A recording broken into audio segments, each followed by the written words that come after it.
Hello everyone. हमारा आज का डिस्कशन है ग्यूलेन बेरी सिंड्रोम और जीबीएस पर। ग्यूलेन बेरी सिंड्रोम जीबीएस क्या होता है? ये एक तरह की न्यूरोलॉजिकल डिसऑर्डर है जिस जो अफेक्ट करती है हमारे पेरिफेरल नर्वस सिस्टम को, यानी हमारी रीढ़ की हड्डी और हमारी दिमाग से दूर की जो हमारा पेरिफेरल नर्वस सिस्टम है उसको अफेक्ट करता है।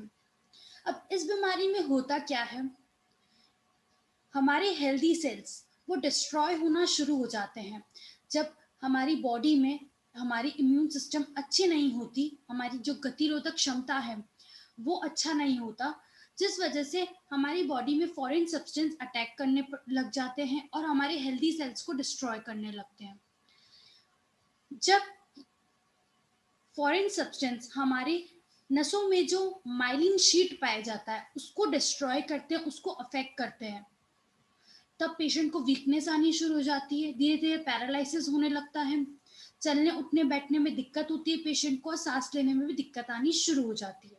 तो ग्यूलिन बेरी सिंड्रोम एक तरह का न्यूरोलॉजिकल डिसऑर्डर है और साथ ही साथ ये ऑटो इम्यून डिजीज है, यानी जब पेशेंट का रोग प्रतिरोधक क्षमता अच्छा नहीं होता, जिस वजह से फॉरेन सब्सटेंस अटैक करते हैं बॉडी में और हेल्दी सेल्स को डिस्ट्रॉय करने लगते हैं। और इस बीमारी में इम्यून सिस्टम अटैक करता है हमारी माइलिन शीट पे, जो हमारी पेरिफेरल नर्व्स है उसकी माइलिन शीट को। माइलिन शीट क्या होती है? माइलिन शीट हमारे न्यूरॉन्स होते हैं, उस पे हमारा जो मेन पार्ट होता है न्यूरॉन्स का वो होता है माइलिन शीट। माइलिन शीट का काम होता है नर्व को कंडक्शन करना, यानी कि जो हमारे ब्रेन से हमारी रीढ़ की हड्डी से जो सिग्नल्स आते हैं नसों से हमारी बॉडी तक, उसका काम करना होता है माइलिन शीट का। जब माइलिन शीट पे ही अटैक होना शुरू हो जाता है, जब इम्यून सिस्टम अच्छा नहीं होता, जिस वजह से पेशेंट को दिक्कत आनी शुरू हो जाती है।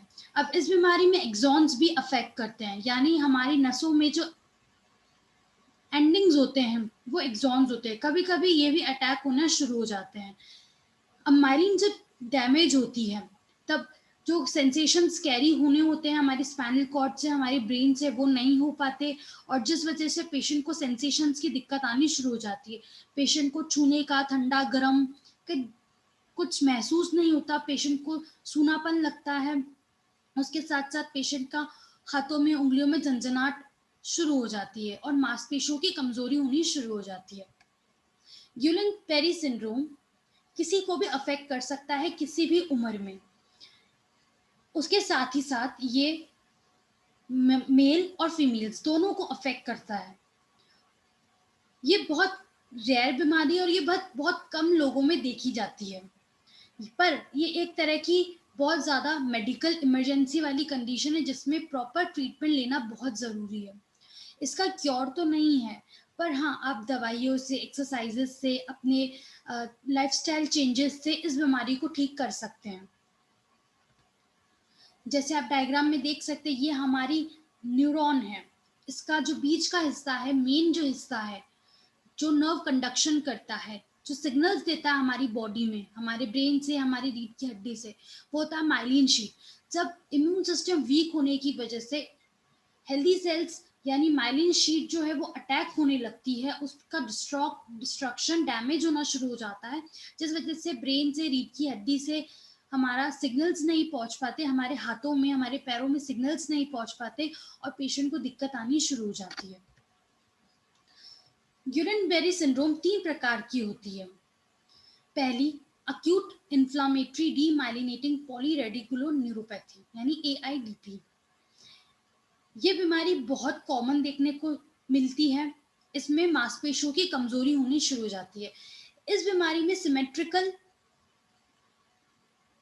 दिक्कत होनी शुरू हो जाती है, यानी हमारी लोअर पार्ट से, यानी हमारे लोअर लिम्ब से, हमारी पैरों की उंगलियों से लेके हमारे लोअर लिम्ब से होके ये ऊपर तक आती है बीमारी। तो इसका शुरुआत होता है डिस्टली, यानी हमारे लोअर लिम्ब से बीमारी शुरू हो जाती है और ये प्रोग्रेसिव है, ये बढ़ती बढ़ती हमारे हाथों में, हमारे चेस्ट में दिक्कत होनी शुरू हो जाती है। तो ये एक तरह की सिमेट्रिकल है। अगर एक पैर में नहीं होती है। अगर ये दिक्कत है तो ये दोनों पैर में पाई जाती है और इक्वली पाई जाती है। फिर इसकी शुरुआत होती है। तो अक्यूट इन्फ्लेमेटरी डीमाइलिनेटिंग न्यूरोपैथी ये है कि इसमें लोअर लिम्ब से दिक्कत शुरू होती है और धीरे धीरे बढ़ती बढ़ती है अपर लिम्ब को भी, यानी हमारे हाथों को भी अफेक्ट करनी शुरू हो जाती है। दूसरी है मिलर फिशर सिंड्रोम, MFS। ये एक तरह की रेयर बीमारी है। इसमें पेशेंट का मसल वीकनेस के साथ साथ बैलेंस नहीं रहता, मसल का कोऑर्डिनेशन नहीं रहता, साथ ही साथ सिर्फ मांसपेशियों को ही अफेक्ट नहीं करता, ये हमारी आंखों की मांसपेशियों को, हमारे टेंडन्स को, रिफ्लेक्सेस को, इन सबको अफेक्ट करता है। तीसरी है acute motor axonal neuropathy and acute motor sensory axonal neuropathy. इसमें एक्सॉन्स डैमेज होते हैं। तो जब एक्सॉन्स डैमेज होते हैं तो ये दिक्कत देखने को मिलती है। जब एक्सॉन्स ही डैमेज होते हैं, जब माइलिन शीट नहीं डैमेज होती, जो एंडिंग्स है नर्व्स की वो डैमेज होने शुरू हो जाते हैं, तब पेशेंट को मांसपेशियों की वीकनेस के साथ साथ सेंसेशन की भी कमी होनी शुरू हो जाती है, यानी सेंसरी और मोटर दोनों की दिक्कत आनी शुरू हो जाती है। यूलिन-बेरी सिंड्रोम के किन कारणों की वजह से होता है? वैसे तो इसका कोई सटीक कारण अभी तक नहीं मिला है, पर ऐसा देखा गया है कि धीरे-धीरे पेशेंट इस दिक्कत को डेवलप करता है और जिनको सबसे ज़्यादा रेस्पिरेटरी इन्फेक्शन रहता है, लंग का इन्फेक्शन रहता है, सांस लेने में दिक्कत आती है या जिनका डाइजेस्टिव ट्रैक्ट का इन्फेक्शन रहता है, उनमें ये दिक्कत सबसे ज़्यादा देखी गई है। पर इसका कोई अभी तक सटीक कारण नहीं पता चला है। इसलिए हमने पहले भी बात करी, जब बॉडी का इम्यून सिस्टम अच्छा नहीं होता तो वो हमारी माइलिन शीट को अफेक्ट करता है। हमारे फॉरेन मटेरियल हमारी बॉडी में आके हमारे माइलिन शीट को अफेक्ट करता है और इम्यून सिस्टम के वीक होने की वजह से माइलिन शीट और एक्सॉन्स दोनों को कभी-कभी अफेक्ट करता है। जिस वजह से बॉडी में सिग्नल्स नहीं पहुंच पाते, हमारी ब्रेन से, हमारी स्पाइनल कॉर्ड से हमारे पूरे हाथों में, पैरों में सेंसेशंस या मोटर रिस्पॉन्स नहीं हो पाता, जिस वजह से पेशेंट को दिक्कत आनी शुरू हो जाती है। ऐसा देखा गया है कि जीबीएस किसी वायरल बैक्टीरियल इन्फेक्शन की वजह से हो सकता है, कोई सर्जरी हुई है पेशेंट की तब ये दिक्कत आ सकती है, चोट लगी है, ट्रॉमा हो गया है, रोड ट्रैफिक एक्सीडेंट हो गया, ऊंचाई से गिर गए हैं या बाइक से, कार से एक्सीडेंट हो गया है, या फिर आपने कोई इम्यूनाइजेशन का लिया है कुछ, तो इसमें ये दिक्कत देखने को मिलती है। अब ये देखा गया है कि सर्जरी है या फिर पेशेंट किसी बीमारी की वैक्सीनेशन लगाई है, वैक्सीन करी है, उसके साथ साथ जैसे जीका वायरस, तो उसमें पेशेंट को दिक्कत देखने को मिलती है जीबीएस की। अब कोविड-19 के इन्फेक्शन में भी जीबीएस की बीमारी देखने को मिलती है। जो हमारे डाइजेस्टिव ट्रैक्ट और हमारे रेस्पिरेटरी ट्रैक्ट की दिक्कत होती है जिस पेशेंट को, उनमें ये दिक्कत देखने को मिली है।